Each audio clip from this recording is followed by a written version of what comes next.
Good morning friends, Gyanjyoti digital ক্লাছলৈ সকলোকে স্বাগতম জনাইছোঁ। আমি পঢ়ি আছিলোঁ কি দাপোনৰ ৰশ্মি চিত্ৰখিনি আঁকি আছিলোঁ। অৱতল দাপোনৰ অলৰেডি শেষ কৰিছোঁ, উত্তল দাপোনৰ শেষ কৰিছোঁ। এতিয়া নেক্সট কি আছে, দাপোনৰ ফৰ্মুলা যিকেইটা আছিলে, দাপোনৰ ফৰ্মুলা এটা আছে, দাপোনৰ ফৰ্মুলাৰ পৰা আমি কেলকুলেশ্যন কৰিব লাগিব। আজি আমি সেইখিনিকে ষ্টাৰ্ট কৰোঁ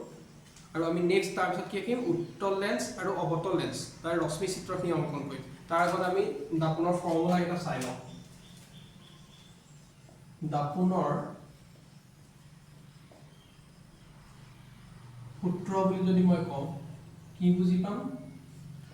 1/v plus 1/u equal to 1/f।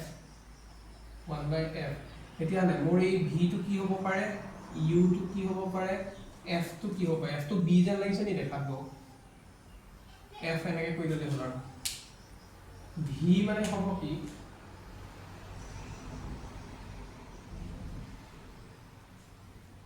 প্ৰতিবিম্বৰ দূৰত্ব। আমাক যদি কয় কেলকুলেশ্যনত যে প্ৰতিবিম্বৰ দূৰত্বটো ইমান চেণ্টিমিটাৰ, তেতিয়া আমি ভি ধৰিব পাৰিম। ইউ মানে কি হ'ব, লক্ষ্য বস্তুৰ দূৰত্ব। আৰু এফটো চবেই জানে, এফটো কি হ'ব, ফ'কাছ দূৰত্ব বা ফ'কাছ দৈৰ্ঘ্য যি লিখে। এইকেইটা বস্তুৱে আমাৰ দাপোনৰ ফৰ্মুলাৰ পৰা আহে। এতিয়া আমি যদি চাব যাওঁ, আমাৰ দাপোনৰ ইয়াৰ চাইনখিনি অৱতল দাপোন আৰু উত্তল দাপোন দুইটাৰে সলনি হৈ থাকে। এতিয়া কি হয়, অৱতল দাপোনত কেতিয়াবা আমি ইউটোক মাইনাছত ধৰোঁ, উত্তল দাপোনত আকৌ ভিটোকো মাইনাছত ধৰোঁ। এই বস্তুখিনি আমি জানিব লাগিব। তাৰ কাৰণে কিহৰ কাৰণে হয় সেইখিনি একচুৱেলি হয় কি, কাৰণটো কি, আমি যদি আঁকিব যাওঁ, এখন অৱতল দাপোনে আঁকিছোঁ যেনিবা, ধৰি লওক অৱতল দাপোনখন আঁকিছোঁ, এইফালেটো মই দিলোঁ, মোৰ ইয়াত এই ছাইডটোত লক্ষ্য বস্তুটো মই ইয়াত ধৰি ল'লোঁ। মোৰ লক্ষ্য বস্তুটো যদি ওপৰলৈ আহি যায়, তাক মই কিহত ধৰিব পাৰিম, পজিটিভত ধৰিব পাৰিম। আৰু যদি মোৰ প্ৰতিবিম্বটো তলৰ ফাললৈ ওলায়, ওপৰ ফালে ওলালেতো পজিটিভত থাকিব, যদি তলৰ ফাললৈ ওলায় তাক মই কি ধৰিব পাৰিম, নিগেটিভত ধৰিব পাৰিম। এই ছাইডটো মোৰ যদি যায়, যিডাল অৱতল আমাৰ আপতিত ৰশ্মি বুলি কয়, আপতিত ৰশ্মি, এই ছাইডটো যদি দূৰত্বৰ কথা কয়, বোলে লক্ষ্য বস্তুৰ পৰা মেৰুৰ মাজৰ দূৰত্ব ইমান চেণ্টিমিটাৰ দিছে, তেতিয়া তাক আমি কিহত ধৰিব পাৰিম, নিগেটিভত ধৰিব পাৰিম। আৰু ইটো ছাইডে হ'লে কিহত হ'ব, ইটো ছাইডে যদি গুচি যায়, ইটো ছাইডে হ'লে কি হ'ব, এইফালে নিগেটিভটো এইফালে পজিটিভত থাকিব, মানে পজিটিভত থাকিব, এইটো নিগেটিভত এইটো পজিটিভত। এনেকৈ আমি এই বস্তুখিনি কৰি চাম। এইটো একচুৱেলি এনেকৈ ষ্ট্ৰাকচাৰটো চালে ধৰিব নোৱাৰিম, ইমান কমপ্লিকেটেড আছে, কিন্তু ইয়াত যেতিয়া আমি কেলকুলেশ্যনখিনি কৰিম তেতিয়াহে বুজি পোৱা যাব কিহৰ কাৰণে মাইনাছ ধৰিছোঁ, কিহৰ কাৰণে প্লাছ ধৰিছোঁ। আৰু নেক্সট আমি এটা এক্সাম্পল হিচাপে আমি বুজোঁ, এক্সাম্পল হিচাপে ট্ৰাই কৰোঁ কৰিবলৈ। নেক্সট আছিলে কি, এটা কি কৈছিলে, বিবৰ্ধনটো। বিবৰ্ধনটো আমি কি বুলি ক'ব পাৰোঁ, বিবৰ্ধনটোক আমি এম বুলি ধৰিম। বিবৰ্ধনটো যদি এম হয়, আমাৰ ইয়াত দিয়া থাকিব, যদি আমাৰ কুৱেশ্যনত দিয়া আছে বোলে এইচ ডেছ মানে কি হ'ব, এইচ ডেছটো হ'ব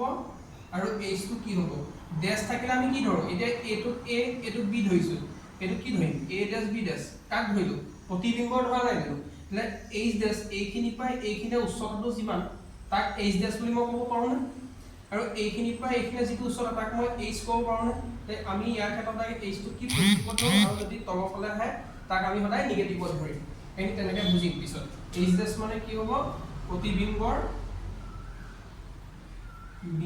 উচ্চতা, আৰু এইচ মানে কি হ'ব, লক্ষ্য বস্তুৰ উচ্চতা, লক্ষ্য বস্তুৰ উচ্চতা। যদি আমাক উলিয়াব দিয়ে, বিবৰ্ধন উলিয়াব দিয়ে, যদি আমাক কুৱেশ্যনত এই দুটা দিয়া আছে, এইচ ডেছ দিয়া আছে বা এইচ দিয়া আছে, তেতিয়াহ'লে আমি এইটো ফৰ্মুলা ইউজ কৰিব পাৰিম, M equal to H dash by H use কৰিব পাৰিম। কিন্তু আমাৰ কুৱেশ্যনটোত কেতিয়াবা কি হয়, ভি আৰু ইউ দিয়া থাকে, বা আমি উলিয়াই লওঁ, এইটো কেলকুলেশ্যন কৰি পিনি ভি বা ইউ মানটো উলিয়াই লওঁ, তেতিয়া আমি direct M equal to minus V by U use কৰিব পাৰোঁ, যদিহে আমাৰ ওচৰত এইচ ডেছ বা এইচৰ ভেলু দিয়া নাথাকে, তেতিয়া আমি কি ইউজ কৰিম, এই ফৰ্মুলাটো ইউজ কৰিম। আমি এতিয়া ইয়াৰে এটা এক্সাম্পল লওঁ, এক্সাম্পল আমাৰ আছে কিতাপত, এক্সাম্পলৰ পৰা আমি যাওঁ, ষ্টাৰ্ট কৰোঁ। এতিয়া আমি এটা এক্সাম্পল লৈ লৈছোঁ উদাহৰণ 10.1 কিতাপখন চবে চাব মোৰ ওচৰত ছায়েন্সৰ ক্লাছ 10ৰ ছায়েন্সৰ কিতাপ আছে লগত মই চাইছোঁ খালি পুৰণা হয় ইয়াত দিয়া আছে যে বাহন এখনৰ পিছফাললৈ চোৱা উত্তল দাপোনৰ ভাঁজ ব্যাসাৰ্ধ 3 মিটাৰ দাপোন এখনৰ পৰা 5 মিটাৰ দূৰত্বত থকা বাছ এখনৰ প্ৰতিবিম্বৰ স্থান প্ৰকৃতি আকাৰ নিৰ্ণয় কৰিব দিছে কেনেকৈ কৰিবা ইয়াত কি আমাৰ মেইন কথা হ'ল কি দিয়া আছে আৰু কাৰ কথা কৈছে উত্তল দাপোনৰ কথা কৈ আছে উত্তল দাপোন এখনৰ কৈছে পিছফাললৈ চাব দিছে আৰু তাৰ ভাঁজ ব্যাসাৰ্ধটো আমি তেতিয়া কি বুলি ধৰিব পাৰোঁ r বুলি ধৰিব পাৰোঁ ইয়াত লিখা চবে দিয়া আছে r ইকুৱেল টু কিমান হ'ব 3 মিটাৰ দি দিছে 3 মিটাৰ এটা কথা চবে জানিব আমি যদি r টো দিয়া থাকে f টো উলিয়াব পাৰোঁ ফোকাসটো আমি উলিয়াব পাৰোঁ এটা ফোকাসটো কেনেকৈ উলিয়াম f ইকুৱেল টু r/2 কৰিলে হ'ল এটা ফৰ্মুলা আছে আমাৰ লগত এতিয়া আমি ইয়াত f ৰ ভ্যালুটো উলিয়াই দিব পাৰোঁ f ইকুৱেল টু 3/2 1.5 মিটাৰ আৰু আমাৰ কি দিয়া আছে এতিয়া আমাক ইয়াত কি কৈছে উত্তল দাপোনৰ ক্ষেত্ৰত কোৱা নাই কিন্তু উত্তল দাপোনৰ ক্ষেত্ৰত কৈছে আৰু কিহত কিমান দূৰত্বত আমাৰ বাছখন আছে বুলি কৈছে 5 মিটাৰ দূৰত্বত আমি 5 মিটাৰ দূৰত্বত বাছখন ৰাখিছো তাৰমানে কাক ৰাখিছো লক্ষ্য বস্তুটো আমাৰ বাছখন আমাৰ লক্ষ্য বস্তুটো আমাৰ ক'ত আছে 5 মিটাৰ দূৰত্বত আছে আমি তেতিয়া অথনি কি কৈছিলো আমাৰ ফৰ্মুলাটো কি ইউজ হয় 1/v + 1/u = 1/f দাপোনৰ ফৰ্মুলা এইটোৱে ইয়াতে u টো আমাৰ কি আছিল লক্ষ্য বস্তুৰ দূৰত্ব আছিল এটো প্ৰতিবিম্ব আছিল প্ৰতিবিম্বৰ দূৰত্ব তেতিয়াহ'লে ইয়াত লিখিব পাৰোঁনে আমি লক্ষ্য বস্তুৰ দূৰত্ব u = 5 মিটাৰ এফালে আমাক কি উলিয়াব দিছে প্ৰতিবিম্বৰ দূৰত্ব v = কিমান কাম উলিয়াব দিছে কি দিছে আমি উলিয়াম এটা আমাৰ ফাৰ্স্ট টাৰ্গেটটো হৈ গ'ল আমি v টো উলিয়াই ল'ব লাগে f টো আছে u আছে v টো উলিয়াব লাগে উলিয়াব পাৰিম এটা কথা মন কৰিব যদি আমাৰ উত্তল দাপোন হয় উত্তল দাপোনৰ ক্ষেত্ৰত u সদায় কিয় নিগেটিভ হ'ব এটো মনত ৰাখিলে হ'ল এটা মানে আমি ইয়াত নিগেটিভ সাইন এটা পাই এটা আমি ফৰ্মুলা ইউজ কৰিম দাপোনৰ সূত্ৰ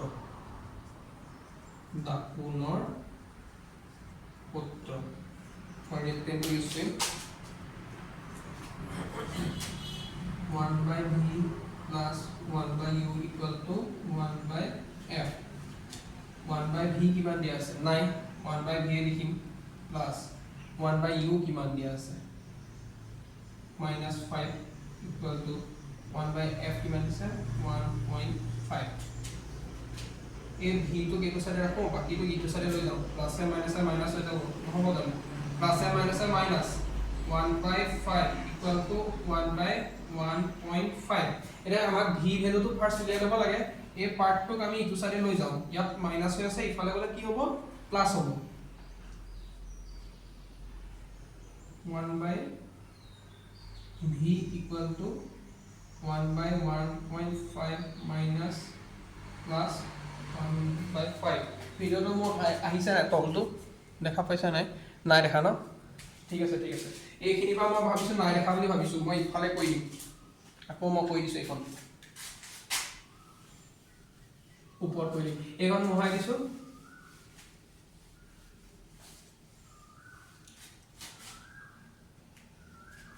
क्या है हमारे की असले 1/v = এইখিনিতে কৈছো plus A minus -1/5 = 1/1.5 1/v = a minus 1/5 তো সিফালে নিলে মু কি হ'ব প্লাস 1/5 নহব 1/1.5 প্লাস 1/5 হ'ব এতিয়া আমি ইয়াৰ লসাগু উলিয়াই পিনি এই দুটাৰ লসাগু উলিয়াই পিনি আমি তাক কৈ দিব পাৰো আৰু কি হয় পইণ্টত থাকিলে যদি কোনোবাই টান পায় কৰিবলে কি কৰিব এই পইণ্টটো উঠাই ল'ব উঠাবৰ কাৰণে মই কি কৰিব পাৰো 10 এটা ইনটু কৰিব পাৰো 1.5 * 10 এটা ওপৰটো ইনটু কৰি দিব 10 প্লাস 5 * 10 ওপৰ 10 সব 10 এটা ইনটু কৰিছে এই পইণ্টটো উঠাবৰ কাৰণে এটা মোৰ তলত কি আহিব 15 আহিব ওপৰত 10 প্লাস তলত কি আহিব 50 ওপৰত 10 মোহাই গৈছো খালি দেই এতিয়া চাওক এহেতুটা এলসিএম ললে কিমান হ'ব এলসিএম মানে লসাগু উলিয়াই চাই লওক 50 5 3 5 10 5 2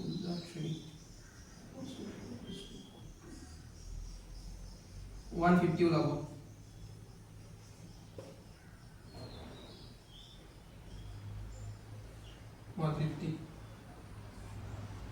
150 ওলাব 150 যদি আহিলে এতিয়া মই ইয়াত চাব লাগে এটো এলসিএম মেথডত সবে কৰিব জানে না যোগটো কৰিব জানে না যদি নাজানে মই তথাপিতো ইয়াত কৈ গৈছো সবে চাব ইয়াত যিটো আছে তাকে লিখি লব ওপৰত কি আছে 10 + 10 10 + 10 আছে আগত এই আগৰটো সংখ্যা আগত পূৰণ কৰিব পিছৰটো সংখ্যাৰ পিছত পূৰণটা দি লব দিয়াৰ পিছত এই পজিশনটো কি আহিব পাৰে চাব ইয়াত এটা মোক কি আছে তলত 15 আছে মই ইয়াৰ পৰা 15টা নাইকিয়া কৰোচোন এই 5তে 3টো যদি নাইকিয়া কৰিলে মোক কি যাব 15 গুচি যাব এই 15টো যদি নাইকিয়া কৰো থাকিলে কি 5 আৰু 2 5 দুগুণ 10 ইয়াত তাৰমানে মোৰ 10 এটা পূৰণ কৰি দিয়া হ'ব ইয়াত মোক কি আছে 50 আছে ইয়াৰ পৰা মই তেনেকৈ অপচন একে ধৰণতে 50 নাইকিয়া কৰিব লাগে 5 5 25 2 25 50 এইটোৱে গুচি গ'ল থাকিলে কি 3টো অকলে থাকিলে ইয়াত মই 3 এটা ইনটু কৰি দিলে হ'ব এতিয়া চাওকচোন হৈ গ'ল এইটো এনেকৈ এইটো টাইপত কৰিব পাৰে এনেকৈ ল'ব ওপৰৰ সংখ্যা তলৰ লসাগু উলিয়াই ল'ব লোৱাৰ পিছত 10 + 10 যেনেকৈ আছে ওপৰত ইয়াত যি সংখ্যা আছে ইয়াত এনেকৈ দি ল'ব 10 + 10 আগৰটো সংখ্যা আগত পূৰণ পিছৰটো সংখ্যাৰ পিছত পূৰণ এটা বহাই ল'ব তাৰপিছত এই টাইপটোত কৰি ইয়াত পাতি যাব 10 100 30 এইটো কি আহিব 130/150 তাৰ আমাৰ এই সাথে কি আছে 1/v হৈ আছে মই যদি v কৈ দিও এটো উঠি যাব নে 150/130 এটো এটা কাটি যাব কাটলে 15 13 কৈ দিও কিমান পায়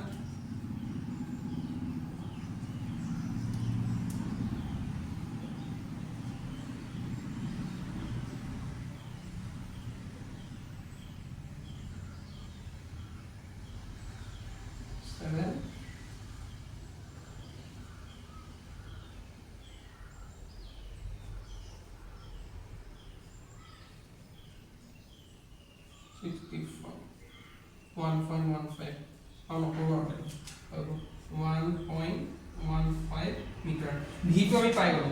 আমি v টো আমাক উলিয়াব দিছিলে কি v টো আমি v টো পাই গলো এতিয়া আমাক বাকি কি কৈছে প্ৰতিবিম্বৰ স্থান প্ৰকৃতি আৰু আকাৰটো উলিয়াই দিব লাগে আমি ইয়াৰ পৰা আকাৰটো উলিয়াম আকাৰটোৰ কাৰণে কি কৰিব লাগিব 5h m সেইটো আমি উলিয়াব পাৰিম দেখিছাম এও লিখি লওক চবে এতিয়া আমি লিখিলো আমি v ভ্যালুটো কি হলো 1.15 মিটাৰ এটো কি হয় প্লাসতে আহিব মাইনাসটো নাই হা প্লাসতে আহিছে 1.15 তাৰ মানে আমি এটা কি ক'ব পাৰো প্ৰতিবিম্বটো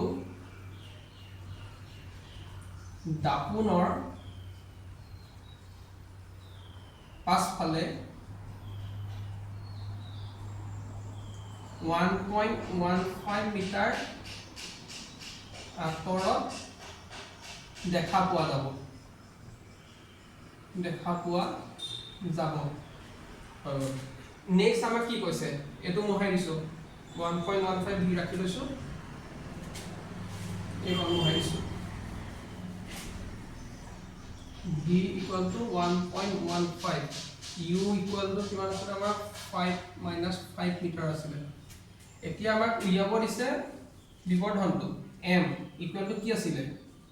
h'/h বা -v/u আমাৰ এই অংকটো উচ্চতা বা কিবা প্ৰতিবিম্ব উচ্চতা কিবা কথা কৈছে নেকি নাই কোৱা যেতিয়া আমাৰ h' ৰ ভ্যালু নাই h ৰ ভ্যালু নাই কিন্তু আমাৰ কি আছে -v ৰ ভ্যালু আছে আৰু u ৰ ভ্যালু আছে গতিকে আমি লিখিব পাৰোনে m = -v/u বুলি তেতিয়া হলে -v ভ্যালুটো আমাৰ কিমান পাইছো এইমাত্ৰ 1.15 আৰু u ভ্যালুটো কিমান পাইছো -5 মিটাৰ গতিকে ইয়াক যদি আমি ক্যালকুলেট কৰি দিও কিমান পাম এটো আৰু কৈ লব সকলোৱে ইয়াক কৰিব কৰি পিনি 0.23 মেবি পাব নেকি কিতাপত আছে 0.23 তাৰ মানে কিমান হ'ব ইমান গুণ বেছি হ'ব এটো লিখি দিলে হ'ল 0.23 এটা লিখি দিব পাৰে হেডলাইনটো শেষত যে প্ৰতিবিম্বটো অসৎ থিয় 0.23 গুণ